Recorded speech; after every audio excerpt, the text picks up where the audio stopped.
Янкова, решихме отново да се съберем заедно. Благодарим ви, че винаги се отзовавате на нашите инициативи и се включвате активно във всякакви дейности.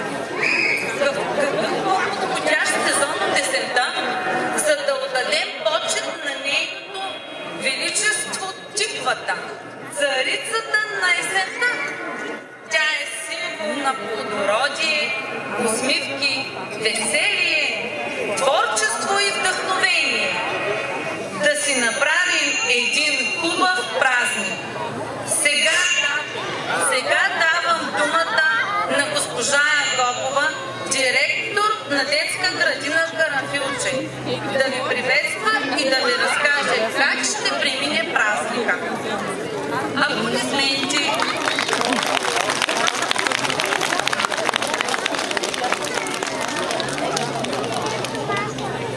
Здравейте, уважаеми родители! Добре дошли от мен на днешния празник фестивал на тиквата. Хубаво е, че отново сме заедно, за да запреживеем на радостните емоции на децата. Благодаря за креативността на всички родители, които участваха в работилничките по групите. Благодарим за свежите идеи и на останалите родители, които изработиха тиквените фенери вкъщи, заедно с децата си. Накрая на празника ще видим какво вълшебство ще се случи с нашите тиквени фенери. Какъв празник може да бъде без музика? Затова сме поканили известното на всички ни Елица Трио Шоу. Моля, аплодисменти!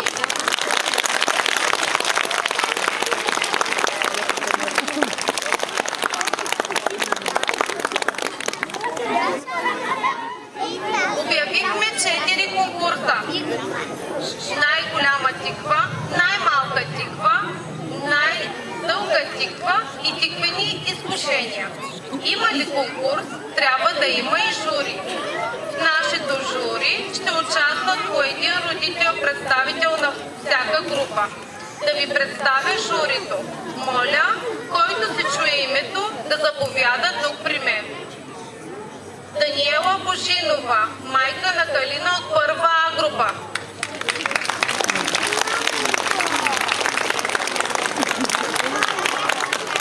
Алекс Валев, баща на Симон от първа Б група.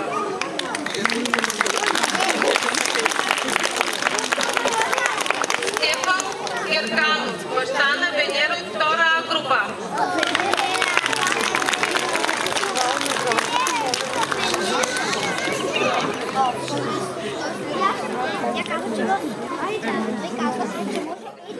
Рая Джоар, майка на Аля от втора Б група.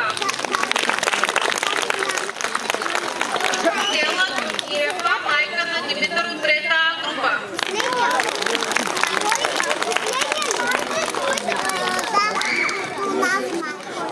Евгана Пенкова, майка на София от трета Б група.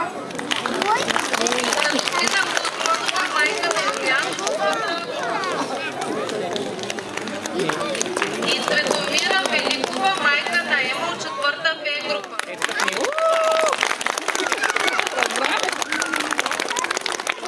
Това е нашето уважаемо жури. Председател на журито ще бъде Радостина Кузманова, член на Обществения съвет към детската градина. Докато тече празника, журито ще оцени експонатите, ще определи победителите и ще се погрижи за награди. Заповядайте, моля. Приятно прекарване!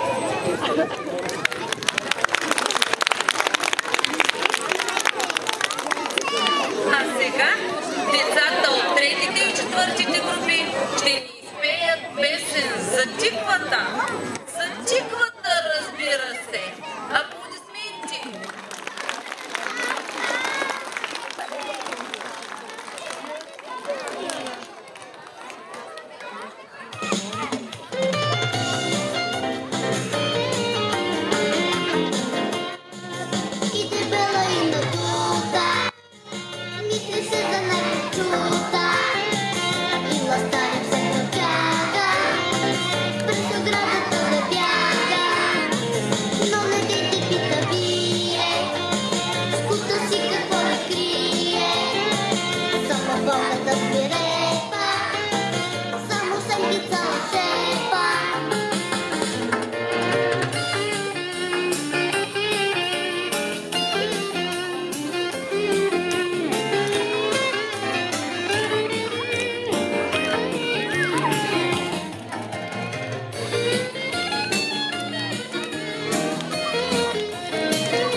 съседите от среща, тиква печена гореща.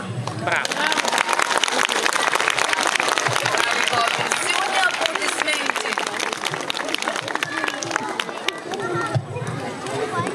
А сега е крайно време да дадем думата и на Елица Тодорова. Аплодисменти, моля!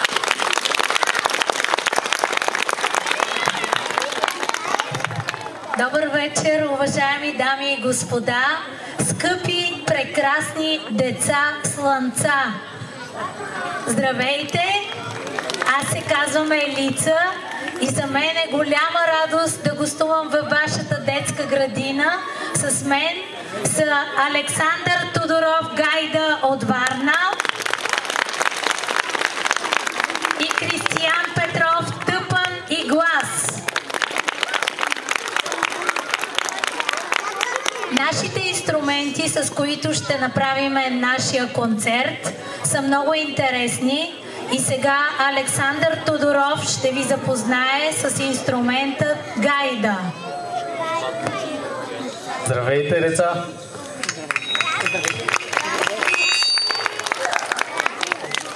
Сега ще ви представя един български инструмент, народен, духов, който съдържа следните части. Нарича се гайда, първо да кажа. Някой от вас виждал ли е гайда? Браво на вас! Така, гайдата се състои от мях, който служи за резервоар за въздуха, който вкарваме вътре. Духало, през което вкарваме въздуха вътре.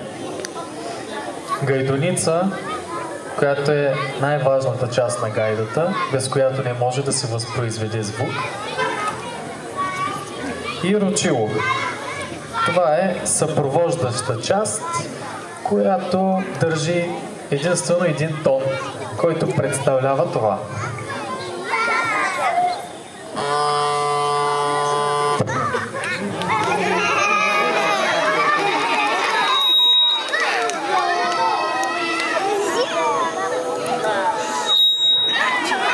Това се нарича джура гайда.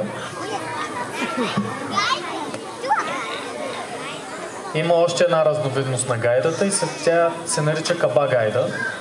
За каба гайдата е характерно да се изпълняват родопски песни, разбира се в Родопа планина, а за джура гайдата навсякъде другаде, освен Родопа планина. Сега мога да ви демонстрирам за мен лично най-българския ритъм – ръченица. Айде, кажи ръченицата. Кажи ръченицата. С съпровод на моя колега Кристиян Петров на тъпан аплодисменти.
Сега е ред на Кристиян Петров Тъпан да ви представи традиционния български инструмент тъпан. Здравейте на всички от мен, здравейте деца. Виждали ли сте преди на живо тъпан? Ми е много интересно. А знаете ли историята на тъпана каква е? Сега ще ви обясня накратко. Това е ударен инструмент. По происход е от арабските емирства, така се води. Има различни по големина тъпани. Най-разпространени в България са 16, 18 и 20 инчовите. Този е 18 инчов. Тази кърпа, която виждате тук, е да прави по-обемен звукът, понеже сега ще ви демонстрирам без нея как се чува. Аз го приличавам това като ехо, като сложно, сега ще чуете как се чува. Харесва ви повече, нали? Има настройване на този инструмент и ще ви кажа как става тя. От прекалено много свирене на инструмента тези въжета почват да се отпускат и това отпускане води до по-неприятен звук, буквално като този. Затова като дойде това време се стягат въжетата и звука е по този начин. Това са две пръчки, тази се казва кияк, тази се казва дробен кът, тънката дълга пръчка, с която благодарение на тях звучи така тъпана. Ще ви свира в 7-8 пак. Ритъм. Може ли? Пак нещо, ако искаш.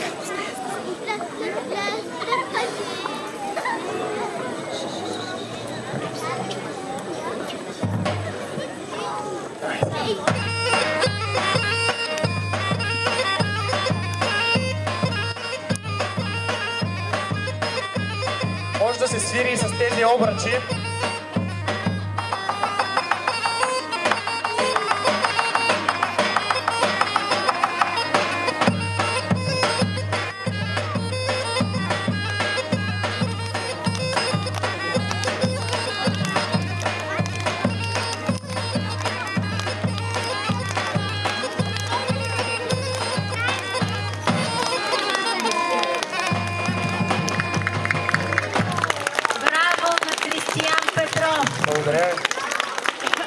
Сега идва и моят ред да ви представя моят инструмент. Той се нарича тарамбука. Тази тарамбука идва от Турция. Тя е много голяма и има много хубав звук. Звука на тарамбуката се възпроизвежда, когато комбинираме ниския удар. Чувате колко е нисък, бум, бум, бум, бум, бум се чува. И високия удар.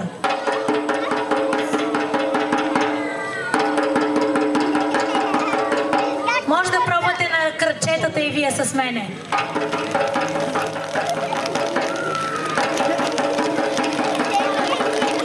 Сега направете следното.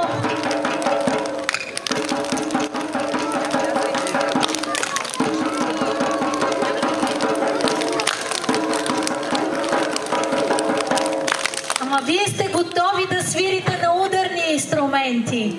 Чуйте сега, когато комбинираме ниския и високия удар, какво се получава.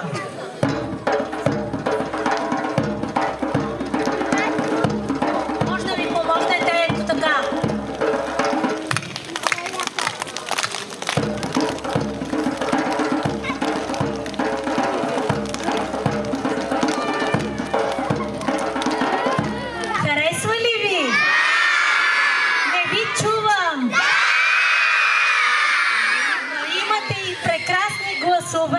Сега е ред да започне нашата програма с нашия най-голям хит «Вода».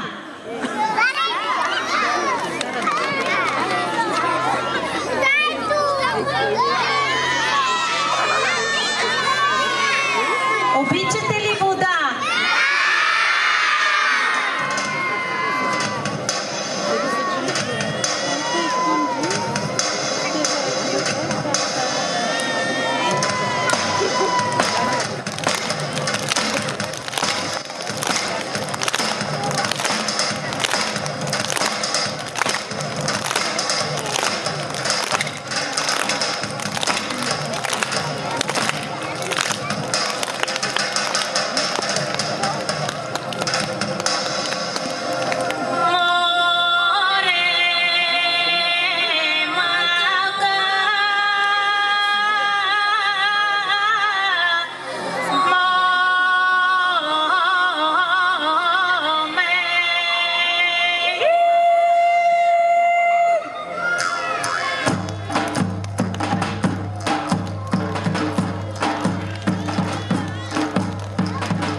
починете, седнете пак на местата си. Победителите в конкурса. Да поканим нашата водеща.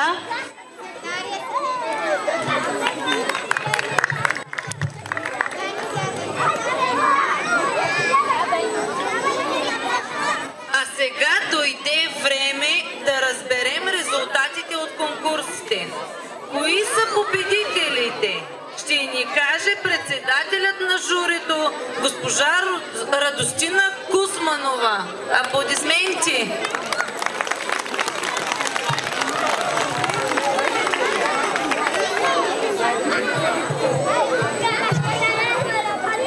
Награда за най-малка чиква печели Арая от трета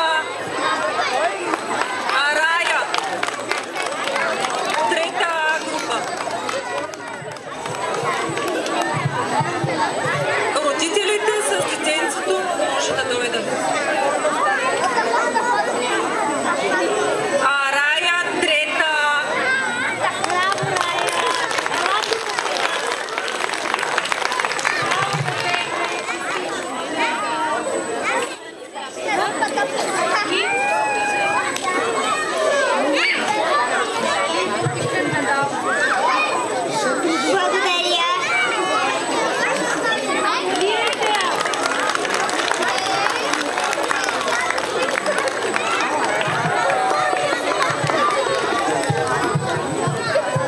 Другата награда за най-дълга тиква печели Жоана от втора група.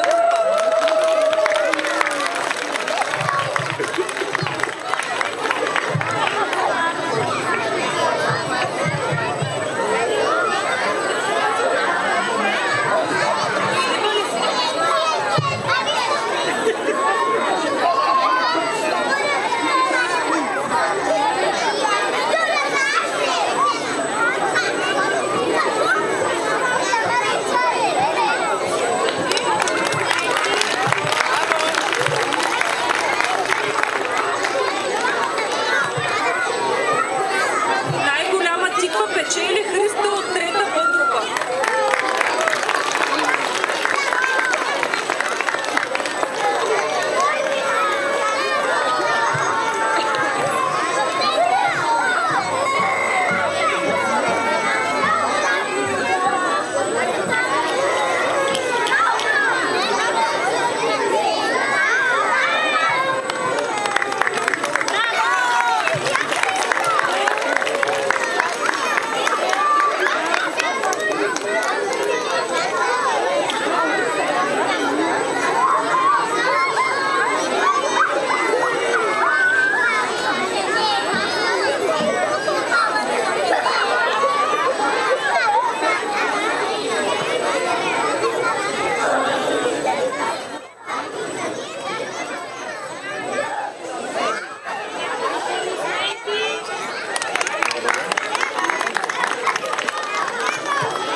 Най-трудната част от конкурса беше за кулинарно изкушение и след дълга дискусия единодушно печели Калоян от първа А група.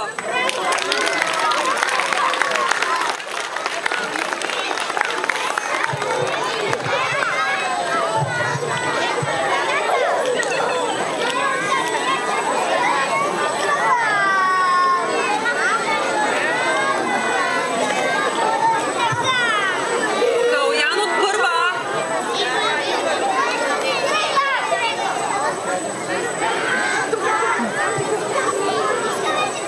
И готвача на кулинарното изкушение.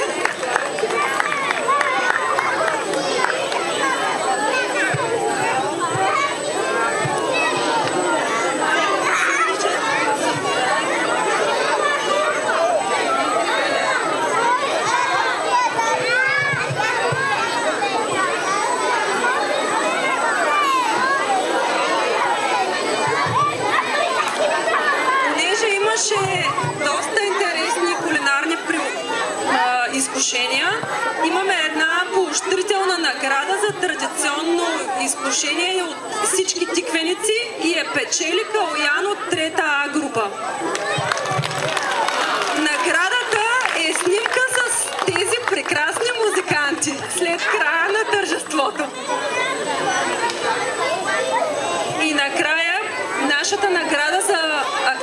участие в фестивала на тиквата се присъща на нашите специални гости.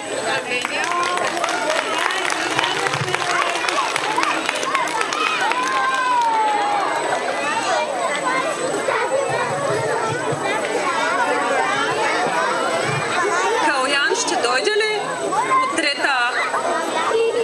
Къде са?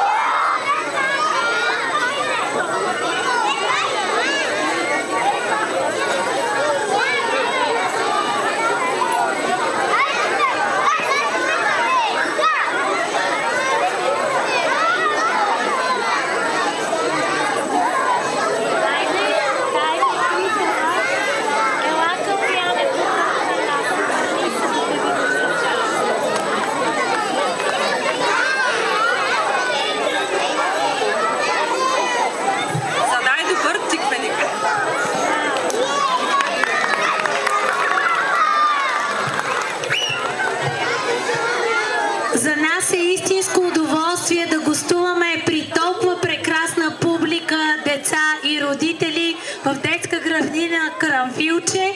Сега искам да попитам, всички запалиха ли си тиквите?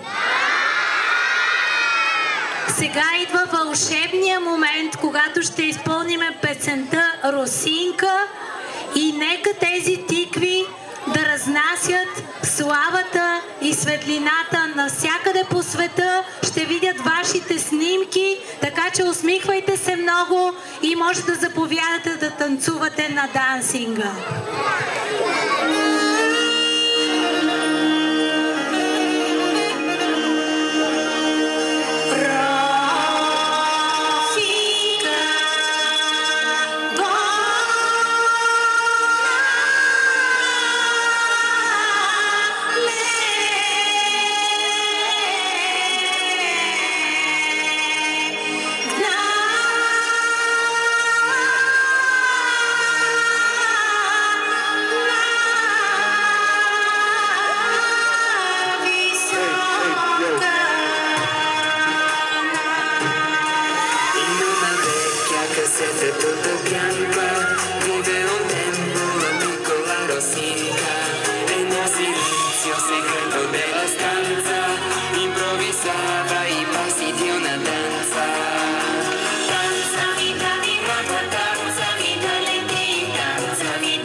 Rosika, Rosika.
след малко може да дойдете да се снимаме. Тук има и нашия последен диск Светлина, който желая може да си го закупи. Заповядайте за автографии и за снимки. Благодарим на всички, че бяхме заедно за първия фестивал на тиквата Детска градина Карамфилче. Благодарим на всички, че бяхме заедно на първия фестивал на тиквата, организиран в Детска градина Карамфилче. Вярваме в желанието ви за истинско и пълноценно сътрудничество. Името на успеха на нашите деца. Вярваме в доверието, което имате към институцията, наречена Детска градина. Нека заедно да продължим през тази учебна година, за да покажем, че когато сме единни, можем много. Благодарим! До нови срещи! На излизане на входа на детската градина ще ви очакват кулинарните